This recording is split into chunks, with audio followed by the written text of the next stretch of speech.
Hello student, स्वागत है आपका इस वीडियो में। तो आज के इस वीडियो में आपको क्लास 11th के हिंदी के पेपर का सॉल्यूशन मिलेगा। जी हाँ स्टूडेंट्स, जैसा कि आपके ओपन बुक एग्जाम अभी चल रहे हैं और इनका सॉल्यूशन आपको हमारे इस चैनल पर देखने को मिलेगा और सभी सब्जेक्ट के सॉल्यूशन के वीडियोस अपलोड कर दिए गए हैं। और स्टूडेंट्स देखिए, पीडीएफ डाउनलोड करने के लिए डिस्क्रिप्शन में लिंक दी गई है, वहां पर साफ साफ लिखा होगा कि डाउनलोड पीडीएफ। आप पेपर का पीडीएफ भी डाउनलोड कर सकते हैं और सॉल्यूशन का पीडीएफ भी डाउनलोड कर सकते हैं। तो डिस्क्रिप्शन में आपको लिंक मिल जाएगी। और यहाँ पे देखिए, आज के इस वीडियो में आपको सिर्फ सॉल्यूशन मिलेगा। पेपर तो आपको मिल गया होगा स्कूल से, और अगर आप चाहें तो पेपर भी डिस्क्रिप्शन से डाउनलोड कर सकते हैं, लेकिन मैं साथ में क्वेश्चन बोलते चलूंगा और आप आंसर लिखते चलिए। तो देखिए, यहाँ पे सबसे पहला क्वेश्चन है, मीराबाई की भाषा मूल्यता थी। तो मीराबाई की भाषा मूल्यता कौन सी थी बच्चों? राजस्थानी थी। तो यहाँ पर राजस्थानी आपको लिख देना है, जो यहाँ पर लिखा हुआ है। थोड़ा सा ब्लर आपको दिख रहा होगा, तो आप वीडियो की क्वालिटी बढ़ा सकते हैं। इसके बाद दूसरा जो आपका क्वेश्चन है, पंडित अलोपीदीन ने मुंशी वंशीधर को पद पर नियुक्त किया था। तो कौन से पद पर नियुक्त किया था बच्चों? मैनेजर के पद पर नियुक्त किया था। इसके बाद तीसरा प्रश्न आप देख सकते हैं, कुएं की खुदाई की जाती है। अब तो कुएं की खुदाई की जाती है, किससे की जाती है बच्चे? बसौली से की जाती है। इसके बाद अगला प्रश्न देखिए, चौथा प्रश्न है जो, ऑल इंडिया रेडियो की स्थापना कब हुई थी? तो ऑल इंडिया रेडियो की स्थापना सन 1936 में हुई थी। तो यहाँ पे सन 1936 आपका सही उत्तर हो जाएगा। इसके बाद पांचवा प्रश्न है, यहाँ पे इनमें से महाकाव्य है। अब आपको बताना है कि महाकाव्य कौन है। तो सबसे पहला ऑप्शन दिया है पंचवटी और दूसरा ऑप्शन दिया है रामचरितमानस। तो आपका सही उत्तर हो जाएगा ऑप्शन बा, रामचरितमानस आपको लिख देना है। इसके बाद आगे बढ़ेंगे स्टूडेंट्स, जो दूसरा प्रश्न है आपका, यहाँ पे देखिए, रिक्त स्थानों की पूर्ति कीजिए। तो यहाँ पर आपको रिक्त स्थानों की पूर्ति करना है। तो सबसे पहला प्रश्न यहाँ पे दिया गया है, डैश को प्रकृति का सुकुमार कवि कहा जाता है। तो इसका सही उत्तर हो जाएगा पंत। यहाँ पे पंत आपको लिख देना है। इसके बाद दूसरा प्रश्न दिया गया है, बचपन से खालिस्तान कुशाग्र बुद्धि का था। तो कौन था बच्चों? मोहन था। तो यहाँ पे मोहन आपको लिख देना है। इसके बाद तीसरा है, लता जी की लोकप्रियता। हेलो स्टूडेंट्स, पढ़ाई में डाउट आते हैं तो घबराइए मत, सबका सॉल्यूशन है डाउटनेट। अगर आप भी किसी सवाल में अटक गए हैं, सॉल्व नहीं हो रहा है, तो आपको बस उस क्वेश्चन का फोटो लेना है और क्रॉप करना है और 5 सेकंड के अंदर आपको वीडियो सॉल्यूशन मिल जाएगा। फिर चाहे आपका क्वेश्चन होमवर्क का हो, CBSE board, UP board, Bihar board, Maharashtra या फिर अदर बोर्ड का हो, चाहे आईआईटी, जेईई, नीट या फिर क्लास 6 से लेकर क्लास 12 का हो, सबका जवाब मिलेगा डाउटनेट ऐप पर। कोई भी सब्जेक्ट हो, जैसे फिजिक्स, केमिस्ट्री, मैथ्स, बायोलॉजी, आपके सभी सवालों का जवाब मिलेगा डाउटनेट ऐप पर। साथ ही डाउटनेट ऐप पर आपको पढ़ाएंगे कोटा की बेस्ट फैकल्टी, जैसे जीबी सर, एनजे सर, आकांक्षा मैम, प्रिंस सर जैसे टॉप टीचर। यानी कि अब पूरी पढ़ाई होगी डाउटनेट ऐप पर। और स्टूडेंट्स, 3 करोड़ से ज़्यादा स्टूडेंट्स डाउटनेट ऐप के साथ जुड़ चुके हैं। तो आप भी जाइए गूगल प्ले स्टोर से डाउटनेट ऐप को डाउनलोड कीजिए। का मुख्य यहाँ पे देखिए, मर्म उनका खालिस्तान है। तो क्या है बच्चों? यहाँ पे गानपन। यहाँ पे आपको ये लिख देना है, गानपन। इसके बाद है चौथा प्रश्न, इसमें देखिए, रस के खालिस्तान अंग हैं। तो रस के कितने अंग हैं बच्चों? 4 अंग हैं। तो यहाँ पे 4 आपको लिख देना है। इसके बाद माधुर्यता, देखिए, माधुर्यता का शुद्ध शब्द तो क्या हो जाएगा बच्चों? यहाँ पे माधुर्य हो जाएगा। तो यहाँ पे माधुर्य आपको लिख देना है। ऑप्शन दिया हुआ है, आपको देखकर लिख देना है। तो यहाँ तक देखिए उत्तर आपको मिल चुके हैं। इसके बाद आगे बढ़ते हैं और पीडीएफ की लिंक डिस्क्रिप्शन में आपको मिल जाएगी। यहाँ पे साफ साफ लिखा हुआ है। प्रश्न तीसरा है आपका, सत्य असत्य। यहाँ पर आपको सत्य और असत्य में उत्तर देना है। तो सबसे पहला देखिए प्रश्न, देखिए सबसे पहला, कमीज ना होने पर यहाँ पे लौंग अपने पैरों से पेट ढक लेते हैं। तो यहाँ पे देखिए सत्य हो जाएगा। इसके बाद दूसरा है यहाँ पे, जामुन का पेड़ कहानी विधा है। तो यहाँ पे आपका असत्य हो जाएगा, बिल्कुल गलत है। इसके बाद तीसरा, वैदिक काल में संगीत के 4 प्रकारों का उल्लेख है। तो ये भी आपका असत्य हो जाएगा। इसके बाद चौथा है यहाँ पे, निरक्षर लोगों के लिए समाचार पत्र एक सशक्त माध्यम है। तो ये भी आपका असत्य है, गलत हो जाएगा। इसके बाद लास्ट वाला है पांचवा, ये आपका सत्य हो जाएगा। पूर्ण विराम का प्रयोग किसी कथन के पूर्ण होने पर किया जाता है। तो बिल्कुल सही है, ये आपका सत्य हो जाएगा। इसके बाद बच्चों देखिए, तीसरा प्रश्न भी यहाँ पे हो चुका है। अब आ चुकी है मैचिंग। यहाँ पे देखिए मैचिंग आ चुकी है यहाँ पर। तो यहाँ पे देखिए मैचिंग आ चुकी है। तो बच्चों यहाँ पे मैचिंग देखिए, सबसे पहली जो मैचिंग है आपकी, आओ मिलकर बचाएं। तो यहाँ पे इसको आपको मिला देना है निर्मला पुतुल से।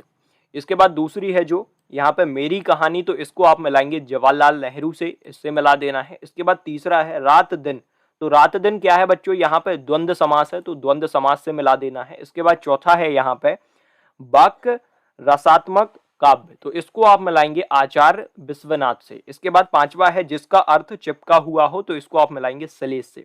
तो इस तरीके से आपको ये मैचिंग कर लेना है, जो सही जोड़ी है मिला लेना है। इसके बाद पांचवा प्रश्न देखिए, प्रश्न पांचवा है एक शब्द या फिर एक वाक्य में उत्तर दीजिए। तो अब हम इनको देखेंगे। तो सबसे पहले देखिए यहाँ पे जो पहला प्रश्न दिया गया है, इसमें शराब जो उत्तर है, आदिवासियों में क्या पीने की बुरी लत बढ़ती जा रही है।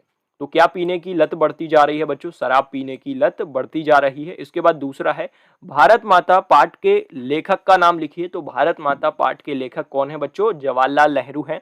तो जवाहरलाल नेहरू आपको यहाँ पे लिख देना है। इसके बाद तीसरा प्रश्न है जो कम बोलता हो उसे क्या कहते हैं। तो बच्चों जो कम बोलता है उसे हम मितभाषी कहते हैं। इसके बाद चौथा देखिए मोहन को भैंस का गर्म दूध पिलाओ।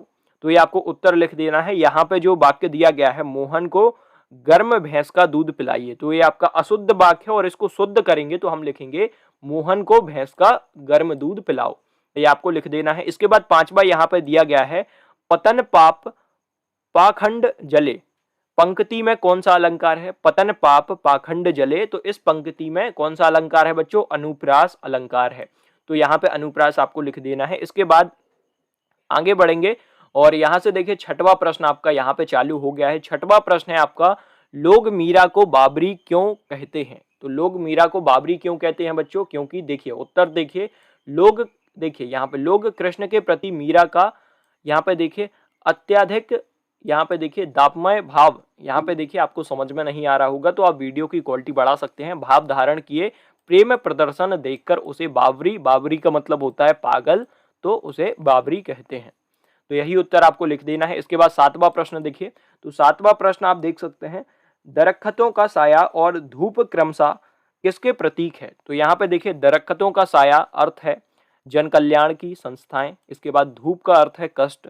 कवि कहना चाहता है कि भारत में संस्थाएं लोगों को सुख देने की बजाय कष्ट देने लगती हैं, और यहाँ पे इसका उत्तर आपको यही लिख लेना है। इसके बाद आठवां यहाँ पे प्रश्न देखिए, आठवां प्रश्न आपको अपने पेपर में देख लेना है और इसका उत्तर यहाँ पे दिया हुआ है।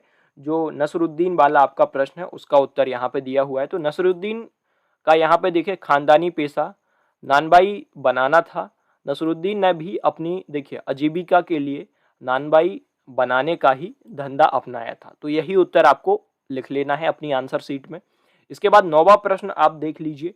तो नौवां प्रश्न है जो नेहरू जी भारत के सभी किसानों से कौन सा प्रश्न बार बार करते थे। तो इसका उत्तर देखिए नेहरू जी भारत के सभी किसानों से अग्रलिखित प्रश्न बार बार करते थे। सबसे पहला देखिए यहाँ पे भारत माता की जय नारे से उनका क्या मतलब है, और दूसरा प्रश्न है यहाँ पे यह भारत माता कौन है, और तीसरा प्रश्न है कौन सी धरती गांव की यहाँ पे देखिए सूबे की या सारे हिंदुस्तान की धरती है, सूबे की या फिर सारे हिंदुस्तान की धरती है। तो यही पूरा उत्तर आपको लिख लेना है अपनी आंसर शीट में। इसके बाद आगे बढ़ेंगे, 10वां प्रश्न देखेंगे।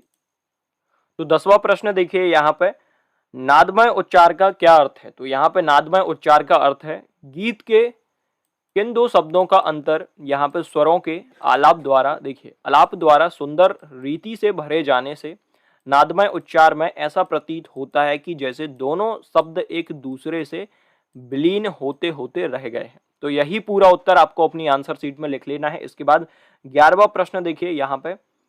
तो 11वां प्रश्न दिया गया है, सबसे पहले तो देखिए चेजारों कुई की खुदाई के समय अपने सिर पर टोप क्यों यहाँ पे धर के करते थे, इस तरीके से प्रश्न ये दिया गया है। तो आपको देख लेना है और इसी प्रश्न का उत्तर यहाँ पर लिखा हुआ है। तो काफी लंबा आंसर है, आपको यही लिख लेना है। एक बार मैं पूरा आंसर आपको दिखाता हूँ। तो देखिए कुई की खुदाई के समय जैसे जैसे गहराई बढ़ती जाती है तो नीचे गर्मी और यहाँ पे देखिए उमस की मात्रा बढ़ती जाती है।